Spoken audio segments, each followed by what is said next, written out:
Boa noite, pessoal. Como eu havia combinado com vocês, eu vou estar aqui falando um pouco sobre dependência química, dependência alcoólica, quais são os mecanismos utilizados pelo dependente químico, a respeito da progressão da doença, e os sintomas iniciais que acabam identificando, um dependente químico e um alcoólico, um alcoolista. Quais são os sintomas que identificam, a dependência de químicos? Então nós vamos estar conversando um pouco essa noite, eu agradeço a participação de todos vocês, e eu vou estar aí, dentro da medida do possível, de acordo com um pouco daquilo que eu sei, eu vou estar tentando esclarecer um pouco as dúvidas de vocês. Então assim, Rodrigo Belonzi no ar, esclarecendo as dúvidas de vocês sobre dependência química. Bem, eu vou começar falando sobre os sintomas que evidenciam a dependência química propriamente, ou o alcoolismo. Como que eu faço e como vocês devem fazer para identificar, se o ente querido, se o pai, se o esposo, se o filho é de fato um dependente químico? O que é que evidencia, a doença da adicção?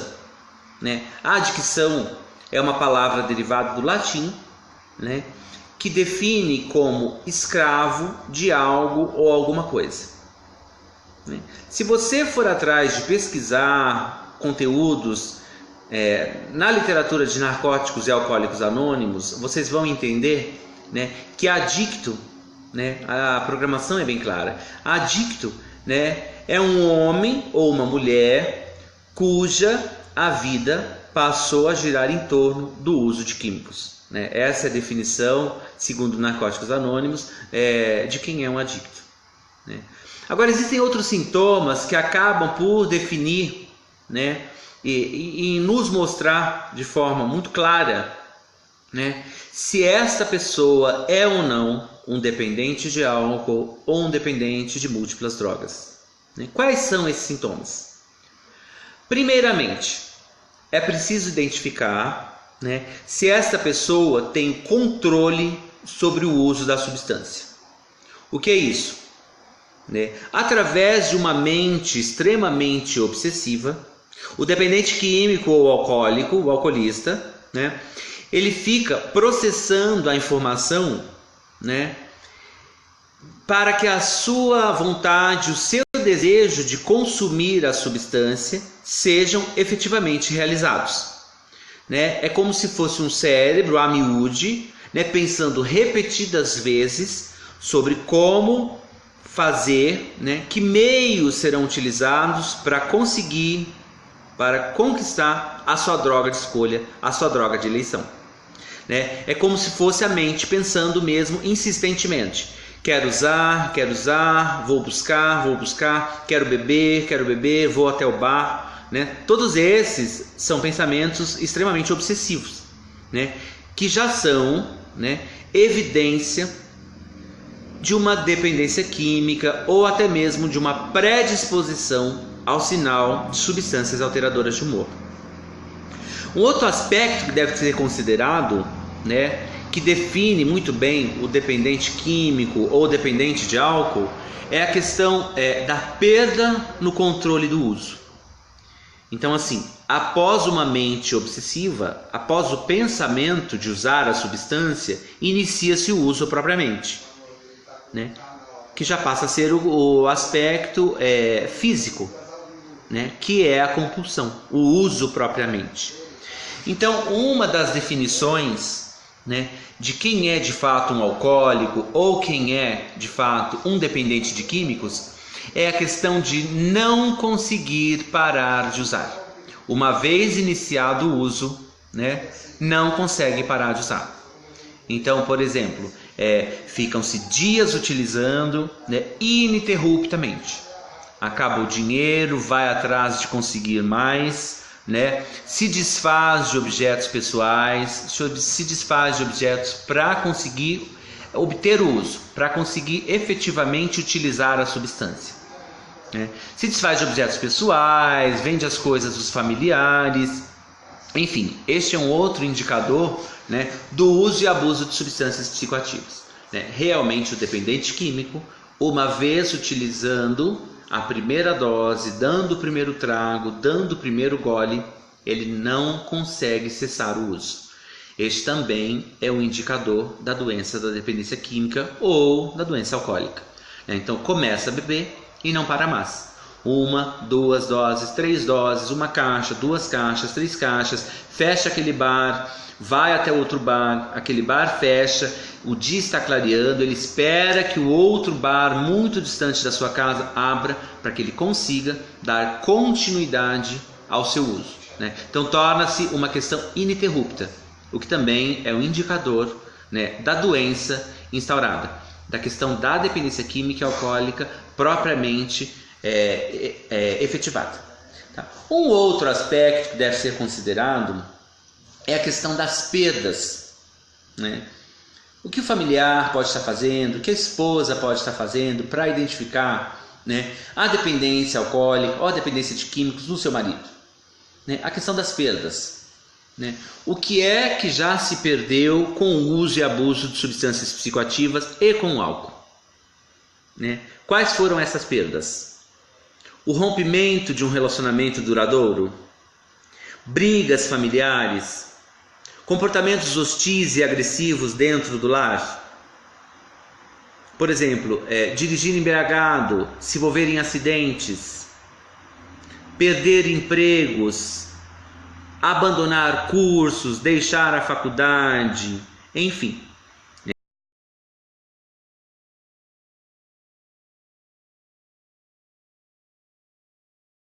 Então, pode sim também ser um indicador, né, de que essa pessoa está inserida no contexto maior da doença da adicção ou da doença da dependência alcoólica, né? Então, são esses sintomas que devem ser verificados, né? Se a pessoa tem pensamentos obsessivos, né, a respeito de usar a sua droga de escolha, a sua droga de eleição, né? Os prejuízos desse uso e abuso de substâncias, né, as perdas que essa pessoa já teve, tudo isso deve ser avaliado, né? Então, esses aspectos acabam por definir se a pessoa é realmente, né, portador da chamada adicção, né? A adicção é uma doença psicossocial e espiritual. Bio, porque conta com a predisposição genética, né, que nós chamamos de fator X, que é uma predisposição ao sinal de substâncias alteradoras de humor. Então, assim, o dependente químico, ele é portador de uma doença progressiva, incurável e fatal. Esse é o aspecto biológico da doença, que é a questão da genética, da predisposição, o chamado fator X. Psico, porque tem a ver com a mente bastante adoecida, uma mente bastante perturbada, né? E também associado ao egocentrismo. O que é isso? O dependente químico, ele se coloca em primeiro lugar, né? Ele assume por vezes a posição de um Deus, né? É como se ele fosse o seu próprio Deus, porque assim, pro dependente químico, o mundo para de existir, né? Então assim, o que vale são os seus desejos, são as suas vontades e, custe o que custar, né, essas necessidades para eles básicas deverão ser atendidas, né, a qualquer preço, de qualquer modo, de qualquer forma. Passa-se por cima de tudo, passa-se por cima de todos, ignora-se esposa, ignora-se filhos, pais, né, ignora-se tudo, porque assim, o que o dependente químico precisa é usar mais uma dose. Então passa-se por cima de tudo para conseguir a sua droga de eleição. Esse é o aspecto psíquico da doença, né? Existe também um aspecto social, que nós chamamos de interferência do meio onde a pessoa vive. Então assim, se já há a predisposição genética, se já há o fator X, né, associados a uma mente bastante adoecida e emocionalmente perturbada, né, essa pessoa convive em um meio onde existe uma facilitação para a aquisição de drogas, facilitação para o uso e abuso de químicos, né? Com certeza esse tipo de favorecimento só vai facilitar com que essa pessoa se afunde ainda mais, né? Então os aspectos são, né, o biológico, que é a predisposição, o psíquico, né, que tem a ver com a mente, né, uma pessoa emocionalmente adoecida, né, o social, que é a interferência do meio onde vive. Eu vou usar um exemplo bastante claro. Um dependente químico que se trata, né, que se submete a um tratamento e volta para morar na Cracolândia, nas ruas da Cracolândia, em São Paulo, na capital, quais as probabilidades de manter-se limpo? Praticamente zero, né? Por quê? Porque interferência do meio onde vive. Por isso nós enfrentamos muita resistência e grande dificuldade em tratar dependentes químicos que voltam para um lar bastante adoecido. O que eu chamo de adoecido? Ainda que considerando a disfuncionalidade familiar, que é muito latente na maioria das vezes, que acaba por projetar o dependente químico para o uso, famílias extremamente disfuncionais, ainda existe aquele aspecto da facilitação, né? Então, por exemplo, o dependente químico se trata, chega em casa, ele tem que conviver com irmãos que consomem drogas também, com pais que bebem e muitas vezes também se drogam, usam outras drogas que não só o álcool, né? Uma facilitação, por exemplo, abrir a geladeira, né?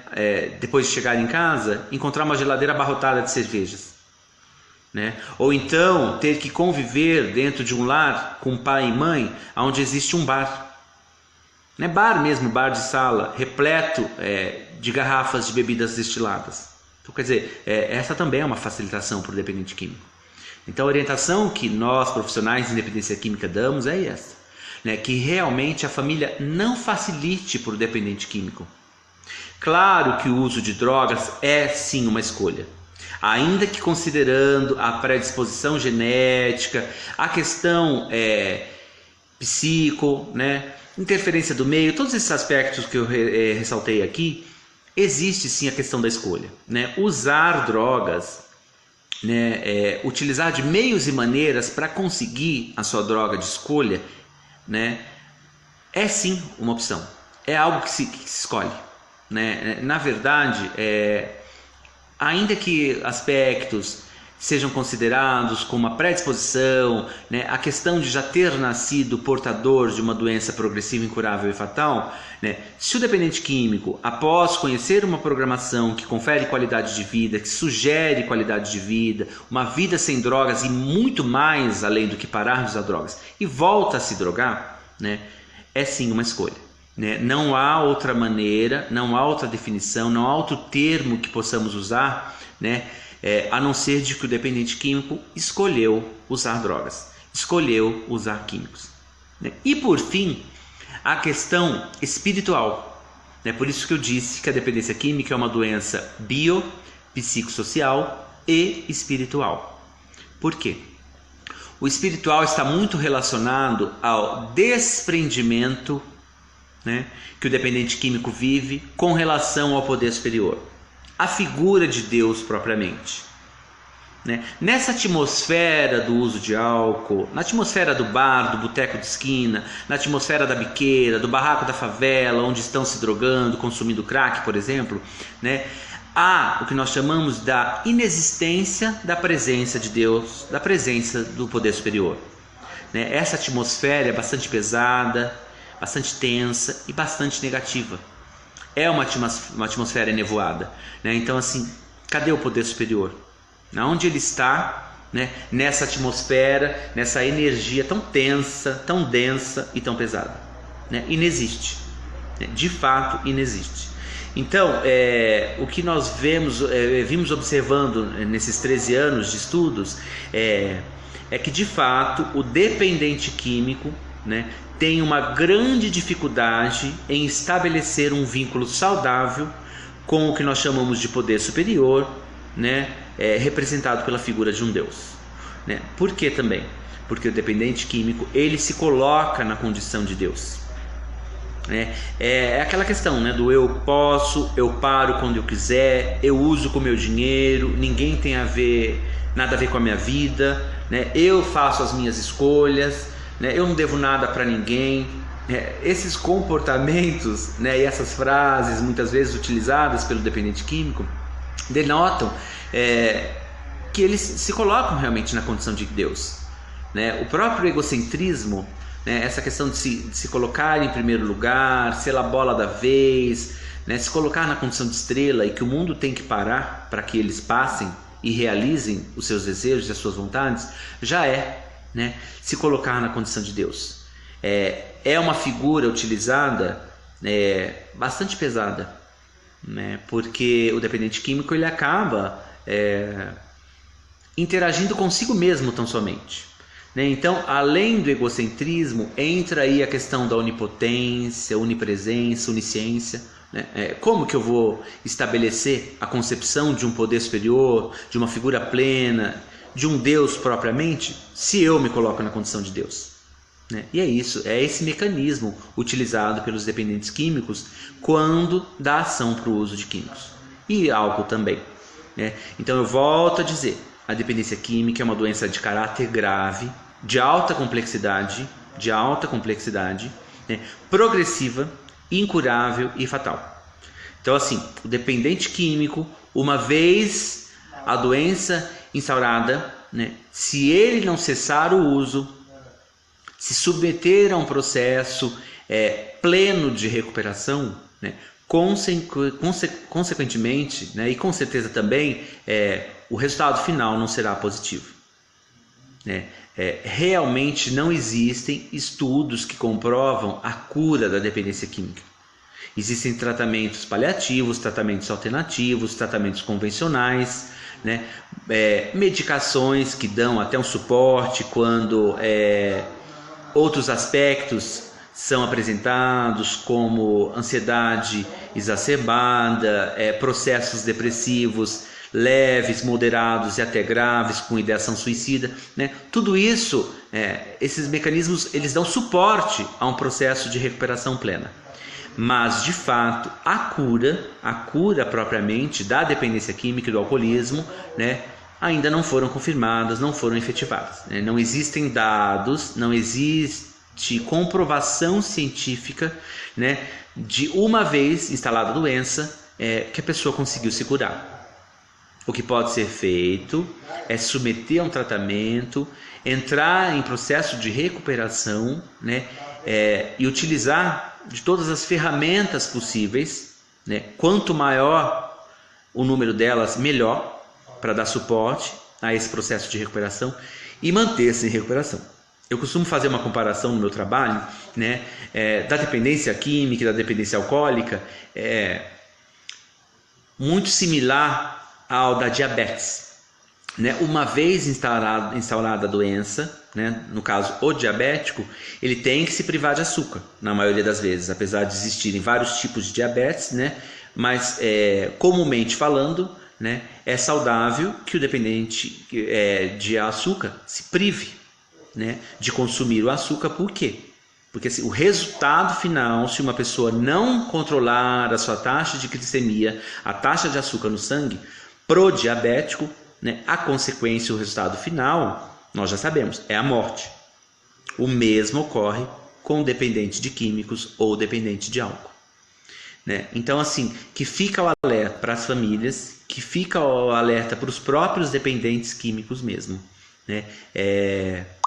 Não deem bobeira, não se permitam, né, errar novamente, né? É claro, né, que é preciso que todas as chances sejam dadas, uma, duas, três, quatro, quantas vezes forem preciso, né? Reerga-se, levante, né? Se dê mais uma oportunidade, ainda que seja essa 20ª, 40ª, né? Mas que se estabeleça um padrão, né, tênue de recuperação, né, com equilíbrio emocional, com a busca pelo autoconhecimento, resgate de valores, né, a volta do próprio amor próprio, né, da autoestima. São todos os mecanismos utilizados que acabam por facilitar, né, a vida do dependente químico e o ajudam a manter-se em recuperação, né? Nós podemos avaliar como está sendo um processo de tratamento de um dependente químico e de um alcoólico, inicialmente verificando, né, como está o seu armário, como está a sua sapateira, né, como está a sua higiene pessoal, a sua organização pessoal, né? Tudo isso é verificado, na maioria das vezes, no início de um processo de tratamento. Por quê?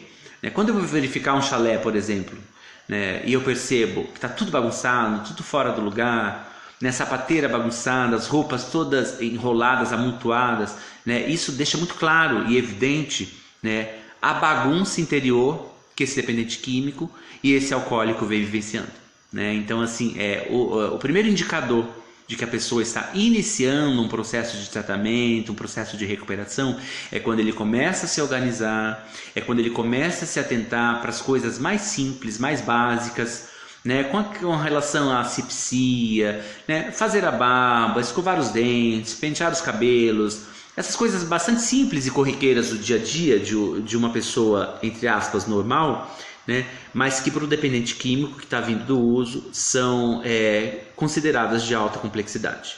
Então, o fato de arrumar a própria cama, né, de esticar o lençol, de ajeitar a fronha, ajeitar o edredom, né, a gente vai percebendo nesses pequenos movimentos, né, do dependente químico durante o processo, a gente vai verificando e identificando a melhora, né, de que eles estão realmente melhorando, né, no processo de tratamento, no processo de recuperação. É um movimento pleno, efetivo e que não pode cessar. Não existe recuperação, não existe tratamento pela metade. Eu costumo dizer que é preciso se doar integralmente.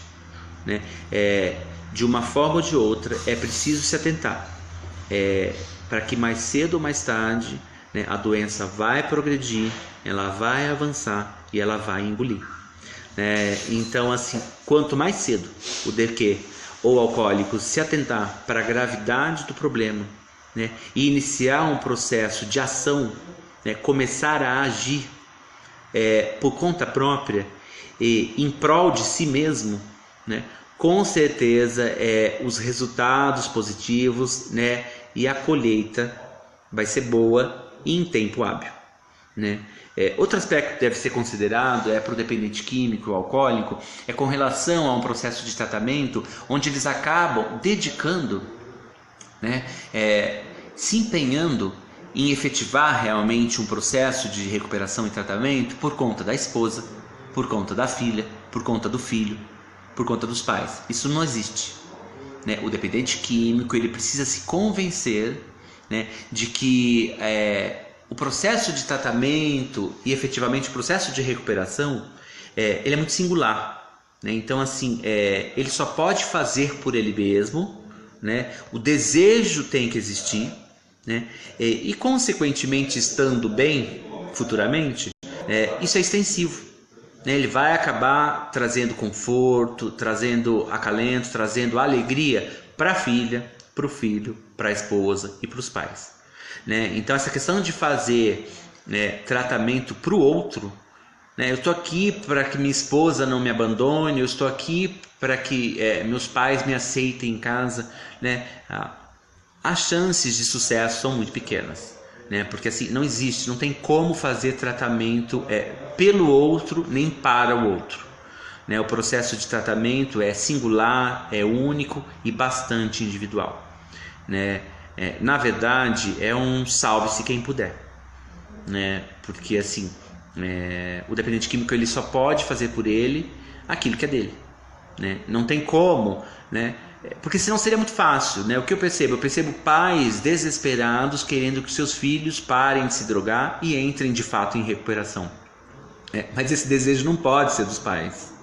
Esse desejo tem que ser do próprio dependente químico, né? Da pessoa que está definitivamente adoecida, né? Então é preciso que haja, né, o desejo de parar de usar e entrar em recuperação, né? Não existe, não tem como. É como se eu quisesse andar com as pernas de você que está aí me assistindo e me ouvindo. Não tem como, né? Então assim, eu só consigo andar com as minhas próprias pernas. E o mesmo ocorre no processo de tratamento, de uma recuperação plena para o dependente químico e o dependente alcoólico, né? É bem um salve-se quem puder, né? Eles só podem fazer por eles próprios, por ninguém mais, né? Outro aspecto que eu gostaria de salientar é que a dependência química, né, a adicção propriamente, o alcoolismo, são doenças de caráter comportamental. Então, ainda que a pessoa pare de consumir a droga e fique por um tempo hábil sem utilizar, né, a substância de eleição, é preciso, né, que o comportamento seja reavaliado. Né? Eu costumo dizer que é preciso mudar a maneira de sentir. E para mudar a maneira de sentir, é preciso mudar a maneira de pensar.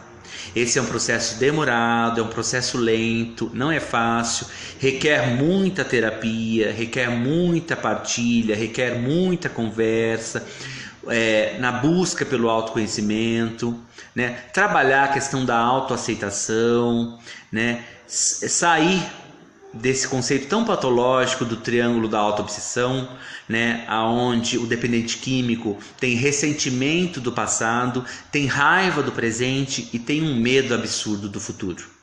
Né, no lugar do ressentimento do passado, o dependente químico tem que ter a aceitação. Já foi, já passou. O que importa é daqui para frente. No lugar da raiva do presente, tem que ter amor. Substituir essa raiva do presente pelo amor, né? O amor é realmente simbolizado, né? Amar o dia presente, amar o momento, amar a situação, amar o hoje, amar o agora. E lá na frente, no futuro, ao invés de temer, o dependente químico tem que ter fé, acreditar. Porque o que é fé? Fé é algo que já se possui, mas não se acredita existir, né? Então eu costumo dizer que todo dependente químico, todo alcoólico, ele não perdeu a fé. Ela está embotada, ela está introjetada, né? E através de terapia, através de conversa, através de partilha, né, eles vão voltando a entrar em contato com essa fé, né, essa tão poderosa fé que salva vidas, né? Acreditar, né, que num futuro não tão distante as coisas serão diferentes, porque de fato serão, se assim o quiser, né? Como em tudo na vida, né? Se você empenhar, né, e projetar forças positivas, o resultado será positivo, né? Se você almejar conquistar as coisas e empenhar um movimento de busca, de batalha, de ação em cima da conquista dessas coisas, muito provavelmente você irá consegui-las, como tudo na vida, né? Então eu costumo sempre sugerir, né, que tenham pensamentos positivos, que tornem os momentos presentes agradáveis, que se esforcem para viver de forma muito prazerosa. Por quê? Porque é o agora, é o momento presente. O dependente químico não pode ficar atado a um passado, né? Claro que este deve servir de referencial, né? Mesmo porque não tem como esquecer as coisas que já foram feitas, os erros cometidos, as ruínas, o acúmulo de perdas, isso não tem como apagar, né? Mas não dá para viver nesse ressentimento. É preciso fazer amizade com o passado.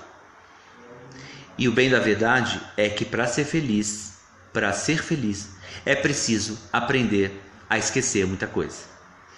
Para ser feliz, o dependente químico vai ter que aprender a esquecer muita coisa.